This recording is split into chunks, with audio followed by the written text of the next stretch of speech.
doing. Okay. All right, lovely. And are we waiting on anyone else? We're just going to go ahead and Go get ahead started. and get started. All right. All right. So RTI, response to intervention. I think you all know that. But the thing that was most significant to me as I read through this document, you all probably are aware of this, but to really remember that RTI happens before and aside from special ed. It's its own process. It's a general ed process. And so that's just something really important. Um, I know if you're looking through the document, the first couple of pages are just sort of reminding us what the RTI is. On that page 2, students who are struggling in any content area, it emphasizes the importance of effective, culturally responsive instruction, early intervening service for all students prior to making a referral to special ed. Prior to. Um, and so as I went through the documents, I kind of was just sort of outlining what happened. And if you turn to page 7, you're going to see that pyramid there that gives you the tiers. I'm just going to sort of give you a brief overview and then we're going to dive in. So on those tiers, it's helping you see at tier 1, that's regular education that's happening in the room, but it also includes the work that teachers do to differentiate and specialize for individual students in a classroom on a regular, ongoing basis. So anybody who's struggling is going to be getting that sort of first level tier 1 individualized work anyway from a teacher who knows how to differentiate. Then tier 2 is where we take it into a specialist zone, but it's more like a group. So you're working with a small group of students. It might be individual, but it's a largely small groups. According to this document, that's 20 to 30 minutes, 3 to 5 times a week. And that would go on for 8 to 12 weeks being documented. A teacher in their own classroom who saw a student who is struggling at tier 1, they are going to try and work with that individual maybe 2 to 3 times a week for up to 3 to 6 weeks before they make a referral out to a tier 2 thing. And then you move into tier 3. And tier 3 is where you're having much more intense. It's generally one-on-one or two-on-one. Our document asks us to do that 4 to 5 times a week for 30 to 60 minutes, at least 15 minutes with a classroom teacher, at least 20 minutes with a specialist. We're talking some pretty intense focused work with a student, bringing in leveled literacy intervention. Tier 2 brings in teaching strategies. Or you're teaching, not teaching strategies, you're teaching strategies to the student for how to unpack. And the tier 3 lasts from 3 to 6 months. So when you add all of that up, a student who's identified in the room as needing special help is going to be getting at least 3 weeks from the teacher, at least 8 weeks from the specialist in small group, and then at least 3 months from a specialist in one-on-one prior to being referred out for special ed. That is what our documents currently say. Whether we agree with that or not, that's how it breaks down. So that is a really rough estimate of what we're talking about. Some of the questions that come up in my mind is, first of all, do we agree with everything that's here? Second of all, is this our team that meets weekly? Because it says that the RTI team meets weekly, and then that in addition to your main team, you're bringing in a teacher or a couple of teachers who have a concern about a student. And so every week the team meets, but the people that we're helping rotate through that team meeting. Every time a student moves up a tier, they have to come in for a meeting with the team. The team actually helps the teacher determine what kind of help do we need. What does the student need? How can we help guide you and implement whatever it is that the students need to be served with? What assessments are we using is one of the questions I have. What curriculum are we using? Because this document talks about assessments and curriculum, and I'm not sure we're using those right now. Are you talking about in reference to the? Let me find page 4, I think.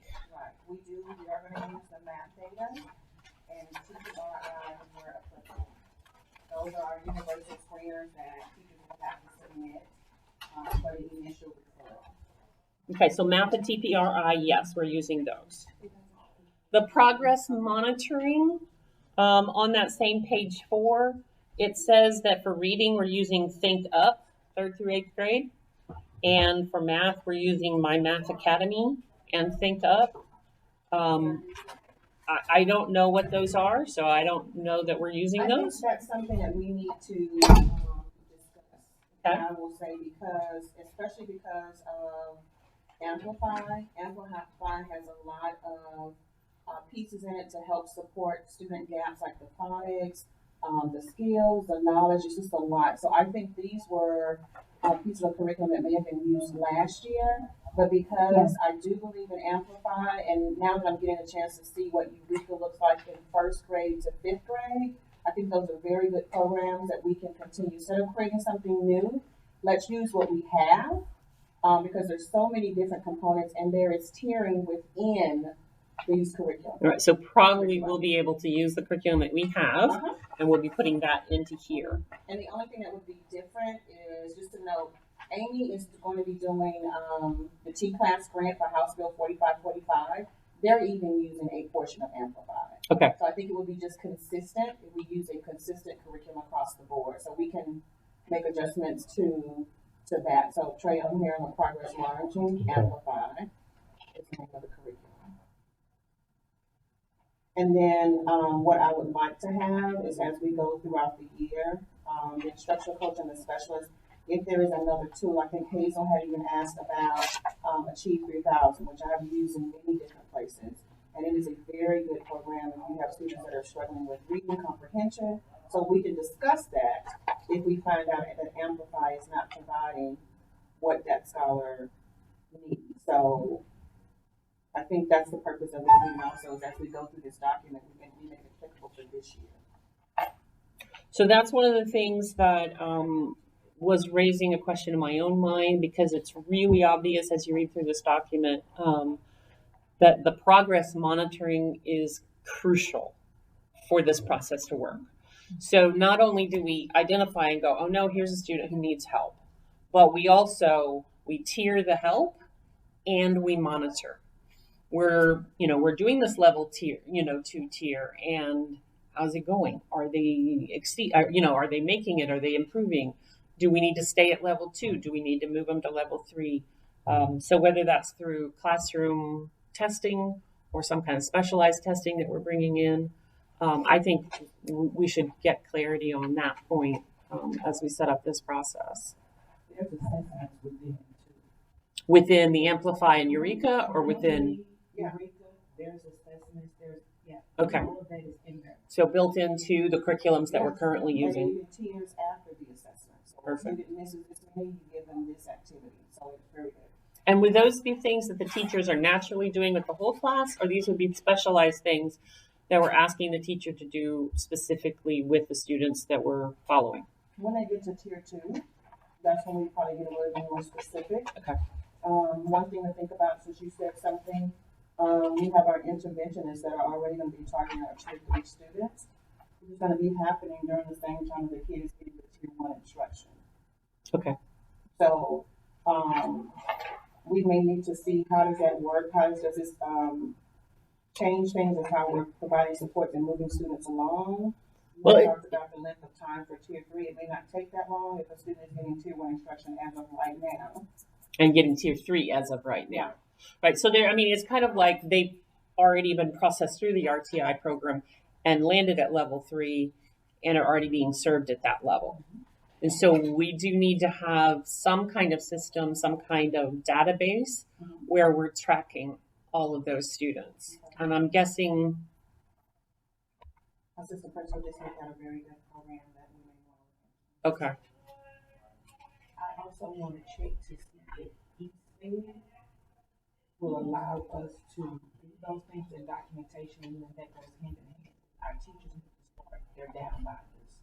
eSped? Yeah, that's what we use for special ed, and there is an RTI portion on here that we have access to. That's a great idea. I know one thing that the teachers are going to ask of us is to simplify as much as possible how many programs we're asking them to learn, you know. So anytime we can use the same, like we can use Amplify for everything, that's going to be great. If we can use a program they're already having to use, Frontline is what they're having to use. Frontline. Because we have training today, and one of the things that I will want to learn is how, you know, when a teacher participates in an R meeting or 504 meeting, there's a way for me to send an email to them to tell them to click on it, put the kid's code in, and sign electronically or whatever. Mm-hmm. And now that I'm looking at eSped, it has our tier 1, tier 2, tier 2 follow up, tier 3 follow up. So, all right, and this is a program we're already using, right? So it's not. We are using it for SPED and we are using it for 504 as Okay. how we track students and we keep up with their IEPs and accommodations. So this is the tool that we have been using here. So if it's already here, and right now there's only 2 kids in here. And so I have a question on that.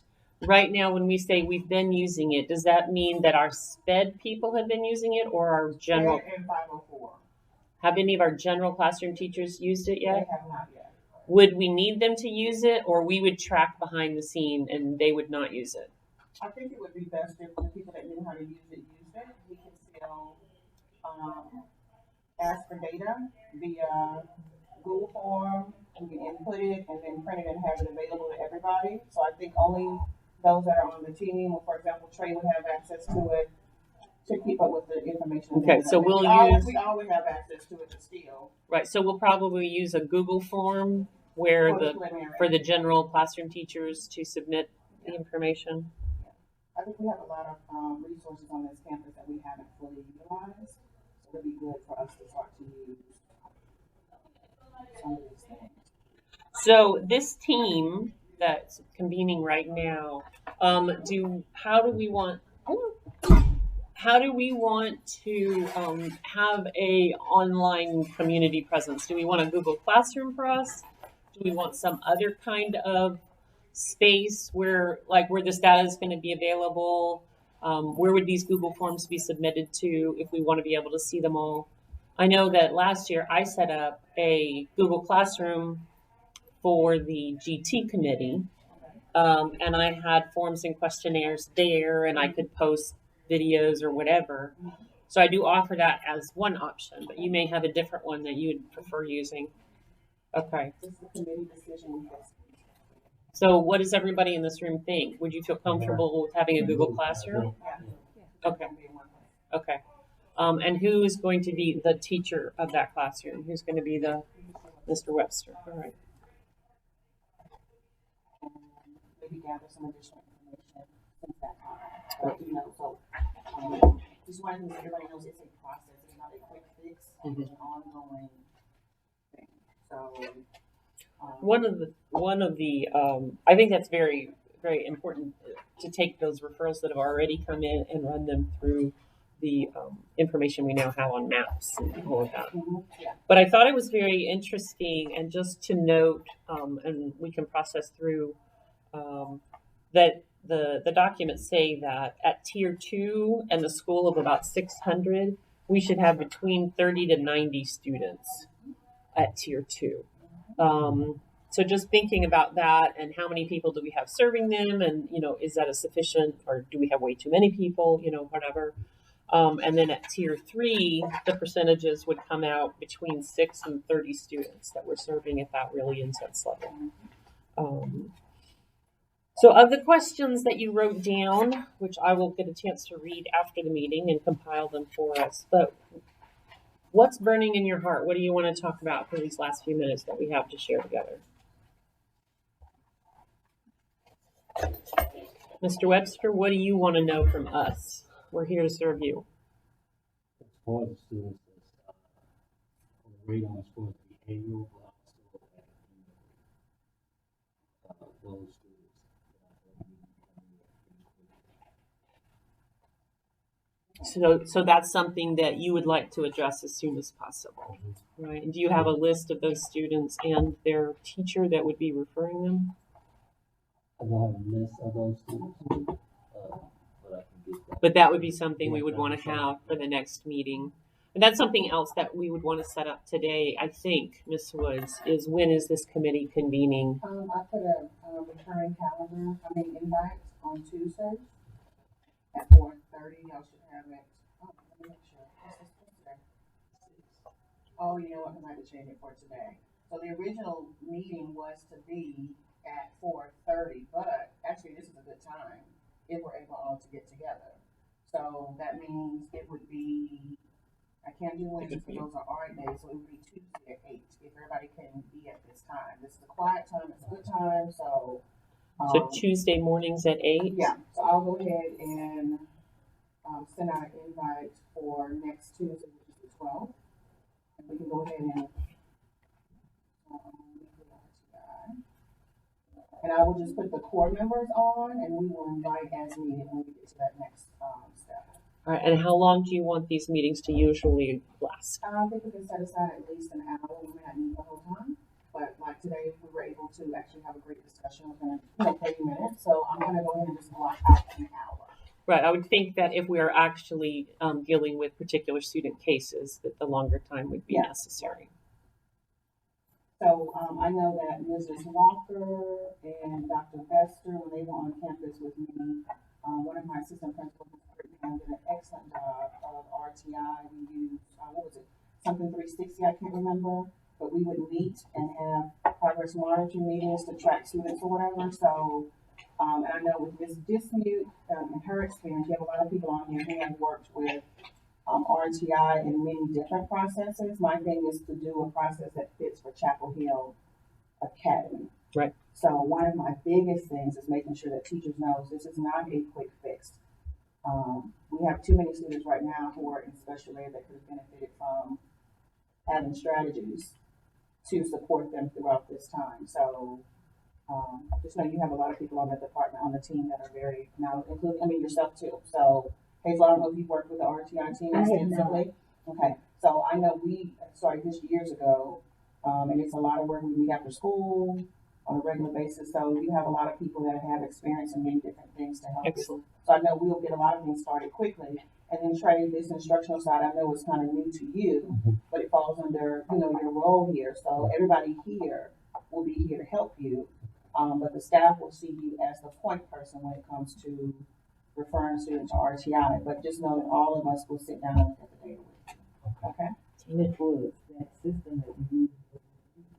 That's what it was. Review 360. I remember something like that. So will we be meeting next Tuesday? We will. Okay, so next Tuesday at 8. Mm-hmm. My question is, what assignments do any of us have to bring back to the table by that time? Okay. Does anyone have an actual working document of this? This was PDF. We do need to make updates, but I don't want to have to retype it. I would hope that Kelly does, Okay. but I do not. I just know that I think Kelly created the original document. Okay. So my hope is that she has that in her files. And then what I would like for someone on the committee to do, since we're all learning, the terminology is now MTSS. So yes, it is basically a RTI, but there's a lot of things with the multi-tiered system of support. So I'll find an article, just something that we can all have, and we can be on the same page to build our knowledge base. Okay. Okay, thank you. So just what it is, what it looks like. They change things every 5 to 10 years. So you'll be like, oh, this is RTI, but there's some other components that are in there as well. So just to build our knowledge base, Hazel, if you can find something online, shoot it to us or whatever, that would be great. You have it? Mm-hmm. Okay, so since it is in existence without checking with Kelly, who is going to be the person that's going to be updating this document? Because it needs updating. It needs some information changed on it. You know what? I'm gonna just put Kelly out there. Me and Kelly will work on it. Okay. Kelly and I. Can you send that out when you finish of who's gonna be doing what? Mm-hmm. So Dee and Kelly are going to be updating the document. Hazel, you're going to be finding a resource about MTSS. Yes. We're finishing one. You're coming to the right destination now. We're going to finish one. Is there anyone else who is taking an action assignment with them today? Okay, so we're going to bring back that information. We're going to reconvene on next Tuesday at 8 o'clock. And then at that point, we'll see where we go from there. That work? Thank you. All right. Thank you all very much. Appreciate your time. So the first question in my mind is, what is the best size? What's the ideal size to work with a small group? Mm-hmm. Then the other question is, how many students are we serving? And can we serve all the students while keeping the groups down to that size? You know what I'm saying? So that's like the flip side of it, is if you say we're going to serve 4, can you fit everybody you have to serve? Which we don't know until we look at this data, right? Mm-hmm. But can we fit them all into a day, a week, whatever, by keeping our groups that small? Right. But we have to start with a goal, right? If our goal is keeping it down to 4 or 5, then we see if we can make it work. Yeah. Then if we can't, Because if you say 4 to 5, sometimes you end up with that 6 one. Okay. You know, yeah, so I like, think that's saying why 4 to 5 is good. if you're saying 5 to 6 and the other one is 7 to 8, and that was too much. Right. I was doing groups like that, and that was very difficult. So, and what do you think about on tier 3? 1, 2, 3? I mean, what are you thinking? What has it been? What for tier 3? What is the I know the recommended? handbook that we went over just the other day says 1-on-1 or 1-on-2. Yeah. I've honestly, as long as I've been here, I've never done groups with just 2. I I've think always that done mostly 4. you've served tier 2. Well, no, I mean, I was No? I would be, a lot of times what would happen is I was tier 3 in the beginning of the year, definitely. Okay. And then as we got closer to star, we would focus a little more on tier 2, maybe the second half of the year. Okay, well, Actually, a little after benchmarks, and we kind of start focusing on star. so it sounds to me, from reading the handbook, that that's not really how it's supposed to work. No, it's not. Right. Yeah, I'm not saying we did anything right. Right. Yeah. Okay, But but that's we'll kind of what we'll what just was happening. say, as we're starting kind of creating our norms, that tier 3 is going to be 1 or 2, and tier 2 is going to be 4 to 5. Okay. Is that what we're feeling? Is Yeah. that good? Sounds reasonable. Yeah. Like I said, we can always change it, but I'm going to take some notes on the decisions we're making so we can report them to the principal and the AP. We're here, I'm sitting here with Ms. Gendro, who is our math specialist, and Ms. Banfield, who is our ELL specialist. And we're going through our MAP scores, just trying to figure out what's going on, where our kids are at, and how we can serve them at tier 2 or tier 3 levels. So we have the MAP scores in front of us. Ms. Gendro helped me print them out. So we've got the scores, and they're running right now. We've got them where they're showing the RIT score, and it's going from the lowest scores all the way up to the highest scores. And then we've also got their percentile scores here. So we're going to be looking at the MAP scores from every grade level here at the school. The other thing is, I think the stuff that we're looking at right now is going to help the RTI committee too, that we were just talking about the other day, as that group is starting to get focused on what we need to do there. And I just want to note, because I think it was really helpful, the score sheets that you showed me earlier, that have our achievement norms and the growth norms. Right. And we were talking about that the achievement norms are really what we're looking at right now, because we're looking at each student and how they're succeeding in school at the moment. But the growth norms are also going to help us know, like, the child's potential, when we need to look at that and see are they capable, of pressing beyond what they're where they're at. But then the school growth norms and the teacher-based norms, we were talking about that might be able to help us later, and especially for our instructional coaches who are going to be going in to assist the teachers and give the teachers, the added coaching that they need. So I do think that those first couple of pages in the report is going to be really helpful for our two instructional coaches. Does that make sense? Yes. Yeah. Yes. All right. So I think if I understand how this works right, we're really looking at the lowest end and the highest end of these documents that we've got. Right.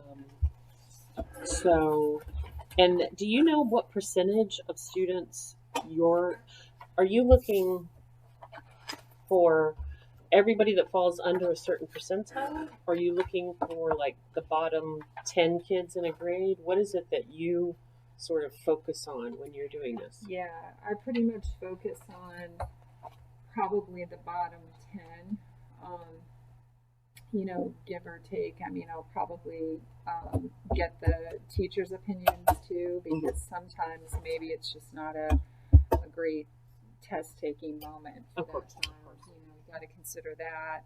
Also have to look at if that student is already in special ed, then for RTI, I would more than likely not include them in my groups. I would focus on these. I know that for the GT classes, and of course, just because they're on this list doesn't mean they're automatically in GT, but it shows me who to look at and to ask the teachers about.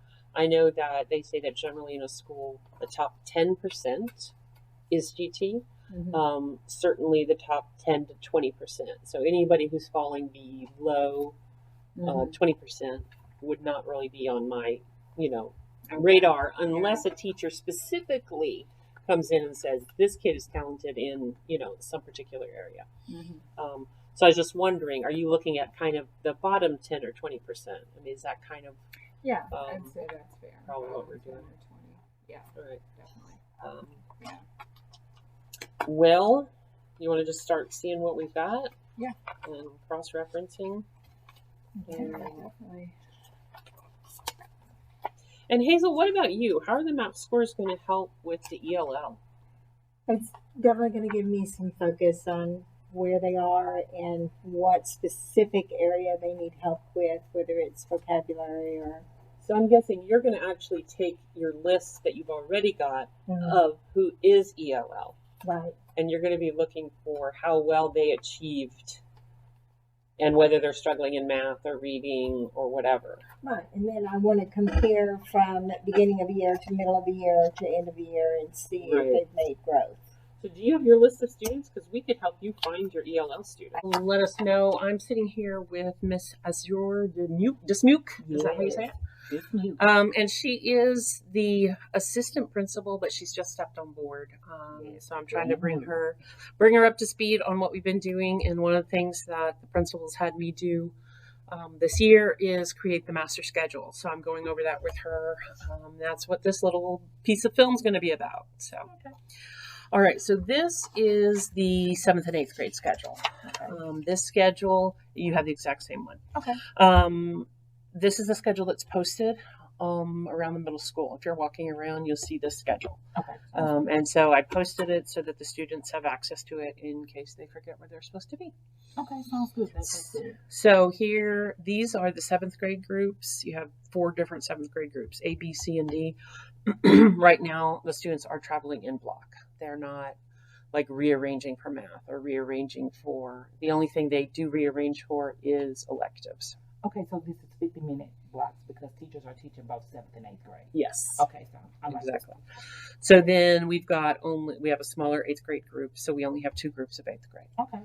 So this whole schedule is taught by the same teachers because our 7th, 8th grade teachers are teaching both groups. Okay. So they've got 6 blocks a day, 4 blocks of 7 and 2 blocks of 8. And our 8th grade group is small, so in our 7th grade group is larger. Right. Okay. So that's how that's following. So you can just see the time frame. It's 50-minute blocks. That includes their 5-minute sort of shift period, which now I think is a 3-minute shift period. But the point is they have a little transition time and 45 minutes of instruction. I think the only things that are a little bit confusing or might need pointing out is the win time, because there are only 4 core teachers and there are 6 groups of students. 2 of our elective teachers are holding kids during win time. Okay, and so they're not going to be receiving those win services, or they'll get them within that. They'll get their win services from whoever's pulling out. Okay. Right? Okay. But the children who are being, the students, the scholars who are being left in the room, They'll be left in that elective. right. Okay. So, but we had to have a place for them to sit. Okay, and as long as those other students are being serviced, that's So as long as GT's pulling out, ELL's, everything else. So during win time, some of the elective teachers become available, but some of them are occupied. Okay. So How many times did we have to adjust? Did we have to do any major adjustments at the beginning? the very first schedule that we worked with was completely different than this. And there was a lot of problems because we had elective classes that had like 2 students and elective classes that had like 50 students. Okay. So this was the major revision. But once we made this revision and got all the students their new schedules and launched it, then this revision hasn't changed. Okay, because this seems like it flows pretty well. Yeah. Like that. Okay. So that's the 7th and 8th grade. We're gonna wait on 6th grade. Oh, yeah. 6th grade's a little more interesting. And I'm gonna do that later too. Okay, so this is the elementary.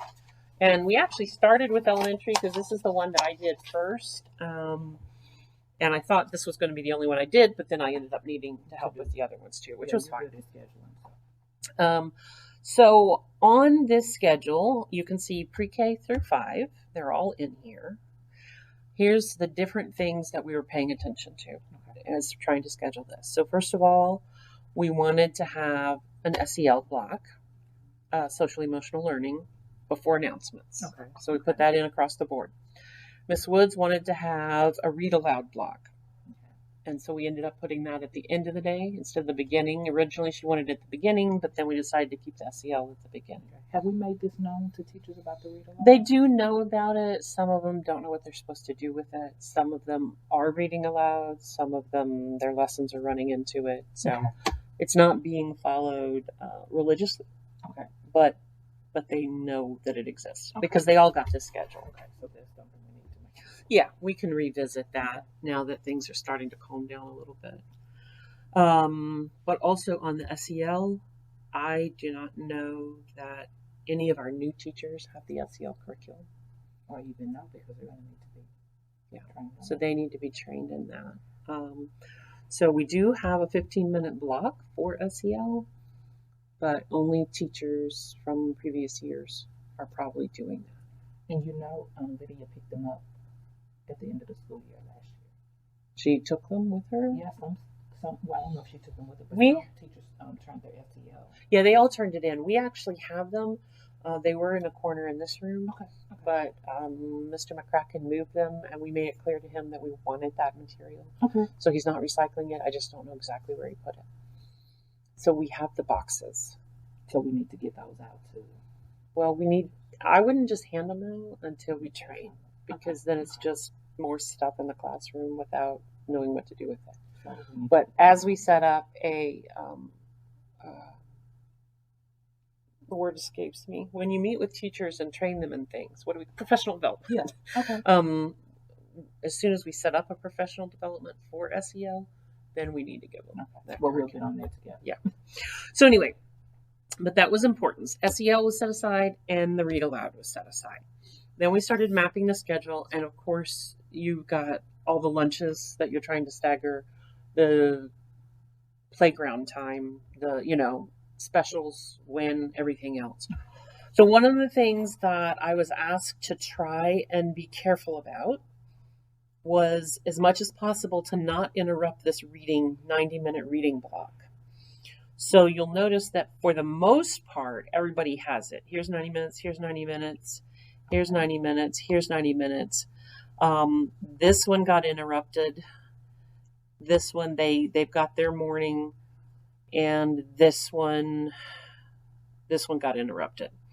But they have 50 minutes before they shift, and they have 60 minutes before they shift. But I had all 90 minutes until I started working with specials, and then I had to shift some things. But that was a priority.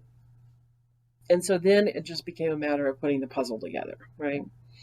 In addition, I tried to work in 2 recesses for pre-K through 2nd, and at least 1 recess for 3rd through 5th. Okay. So, and the teachers responded very well to that. Most of them. I'm pretty sure they did. Let me ask you something. How are they feeling about the 90-minute blocks in 5th grade? 5th grade is liking it. Okay. They're liking it. So at the moment, that's working fine with that group. That was their request from last year. I think the one thing that would change that, in my opinion, is it would be a good thing if and when we're able to have 4 5th grades, so that we have social studies and science each has a full block. Because right now you have a full block of math, a full block of science, but only a shared block of ELA and social studies. Okay. And so we had to cut down on those class sizes. And it would decrease the class sizes. Okay. So that would be an ideal world. And then we would move this into a 4-block rotation. Okay, because I know Ms. Indeco said that we have the space to fill them. It's just Getting the teachers. Yeah. So that would be ideal. and that would work out. If we got a 4th teacher, Mhm. we can make some easy adjustments Yeah. to that. Okay. I can work with that schedule. All right. So now 6th grade. Okay. So 6th grade schedule, this is the current schedule. No, that's not the current schedule. That's my new revised schedule. This is the current schedule we're functioning on, okay? So this schedule was changed after the beginning of the year to honor a request by the math teacher to put the students to double block math so that she had 90 minutes because there's so much content. So we arranged this, and actually, I mean, it flows beautifully. So we divided the students into 6 groups. Okay. And then for math and ELA, 2 groups come together and they stay twice the time. So the groups are only about 13. Oh, they're not even, okay. But when they're together, they're 26. And that's in, So for ELA and math, there's 26 students in the room. that's why when I walked in the science and social studies classes, they didn't have. Science and social studies only have about 13 kids in them. So science and social studies are pretty manageable. But what we've experienced with this schedule and with the particular students that we have right now is that this ELA and this math block are not working. Yeah, They are too big and too long. And when I came back and I talked to the teacher that had requested it and reviewed with her, she said that in the past she's had double blocks and it's been great and it's worked well. But with this particular group of students this year, whether it's because of the pandemic or, you know, whatever else, it's not working. too much time. It's too much time and too many people in the room. So in light of the fact that she said that, I had spent 2 weeks teaching one of these classes, and I became concerned about it. Miss Thomas has been in since, Miss Thomas has been in since the beginning of the year as a long-term sub. Okay. Miss Walker has been in the math class since our math teacher left. All of them are saying the same thing. It's too long. It's too many kids in these rooms. So in light of that, I reworked the schedule. Okay. And so I'm going to show you the reworked schedule. But right now, we're still on this because the day that we started to make this shift, I didn't understand that our current social studies teacher had a problem with the schedule. That hadn't been communicated clearly to me. So when that became known to the principal said stop. I thought everybody was on board with it. Happy with the schedule. And so I was like, well, I thought so too. And I'm sorry, I didn't mean to, push forward without everyone's consent. Can I ask you, so these are the only classes that's 90 minutes. These are 45 minutes. Okay. What's Social studies has 45 minutes. and did we find out what issue she had? No, not yet. I asked for her to share that with me, and she said she was going to send me an email, and that hasn't happened yet. She also asked if we could meet on Monday as a group to talk about it, which is what I have requested. I've asked if we could do that. Okay. So so let me share the other problem with this schedule as it is, okay? So I was ELA for 2 weeks, okay? So when I had this group, group 5-6, so they came to me at the end of the day for ELA. I had them 90 minutes here. But they also came to me for this WIN block before lunch and this SEL block after lunch. Then they went away for electives, and then they were back. I had them for 4 hours, and it was insane. Yes, and it was too much. It's too much. That's too much for them. It's too much. It's too much for everybody, for them to be in the same room doing the same thing. SEL wasn't being adequately used. WIN time and SEL both have basically just been free time up until now because we haven't been pulling the students for WIN. Okay. They're not doing SEL. So you have 2 blocks of time when the students are doing homework or free time. Yeah, I've walked in there. And so this period of time during the day, the students just become disorganized chaos. And then to try and bring them back into order. Into everything else. Yeah. Because they can't even get dressed out for PE anymore. You know that, right?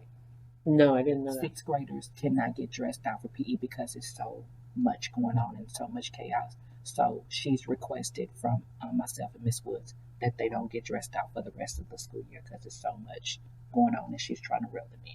Yeah, it is a chaos center right now. So in response to this, and in my experience, I revised the 6th grade schedule. So what we did was the things that we were trying to solve. First of all, they want recess, which I believe they need recess. Yes, they because do. They are a wiggly bunch. So this includes a recess for every group. This takes away SEL time, which right now is just chaos time. It moves WIN time. Now, the only downside in my book on this schedule is WIN time is short. It's only 30 minutes, which is not really long enough. But the only way to extend it would be to take a little time out of this morning block, which could be fine, but we need to agree on that.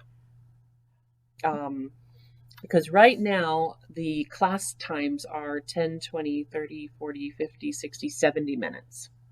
So we could shorten this morning to 60 minutes, and that would give WIN time extra space. I can see that. So that's something to think about. But right now, I was trying to do it on 70 minutes for each block. So they have ELA, science, math, and social studies, each for 60 or 70 minutes. The one class of the day that gets split is this third block. So you'll see that math happens before and after recess or before and after PE. Give them a little time and that transition should be okay. And the reason for this is because I was trying to honor the fact that electives and PE have been through so many transitions of schedules. This schedule does not mess anything at all with PE or their electives. Okay. Nobody changes electives. Nobody changes their PE spot. If they're not in PE or elective here, they are at recess. If they're not at PE or elective here, they are at recess. Let me ask you something. Would this adjust those class sizes? Yes. Okay. So it brings the class sizes down from 26 to 18. So we've dropped the class size from 26 to 18. We've dropped the amount of time from 90 minutes down to about 60. But also we've eliminated the 40-minute, 30-minute, 90-minute in one room, Okay. Okay. which is much more significant than just the 90-minute block. So you'll see they still have wind, but now there's only. So I think this is awesome, and I thank you for your time that you spent on the There's a schedule. lot of time. This is, yes, I already know, But it was good. and you're very thorough, and I really appreciate it, and I thank you. Yeah, thank you. And thank you for letting me record. Oh, you are so welcome. Yes, and we'll look at, there's another piece of that we'll look at. So here is the revised class list. And a big thing that we were trying to do was we sort of located the 8 students, that are the most challenging in the classroom. Okay. And we distributed them based on who they are in conflict with and who they can work better with, etc. So that distribution is here. Okay. So then because the students previously were assigned to group 1, 2, and 3, and I didn't want them to go, well, last time I was in group 2, but now I'm in group 3. So I gave them colors this time. So they're in red, blue, yellow, or green. So this is the revised schedule for the teachers. So first they have red group, then blue, then green, then yellow, then that's because this is recess. Okay, so they have them for ELA. The other thing that I tried to do was I tried to choose a recess teacher that was not close in time. So she does have them for recess here, but it's a long time before they come back here. Okay. And so I tried to do that with all of the recess blocks. There's planning periods for each teacher. Here's that win time and whose room they're in for win time. Okay. There's that split class there. So this is what it looks like. This is what I was going to post on the wall for the students. If you're the red group, this is the To path. know where they're going. Right. This is the path that you follow. And then I made the schedule cards for the students. So that's the red schedule, and we're going to put, each of the students' names on the blue, the yellow, and the green. The plan was to distribute the cards at the end of a day. Okay. And then the next day they would come back and begin the new schedule. The critical thing that I learned that Ms. Skipper is now on board with me on, and Faye, is in that 24-hour period between 10 o'clock one day and 10 o'clock the next day, they have to put all of these new lists into a sender, which is a little bit of a nightmare. But now that they know that it's happening, they said they can do it. And they already have this stuff, but I've told them hold. Okay.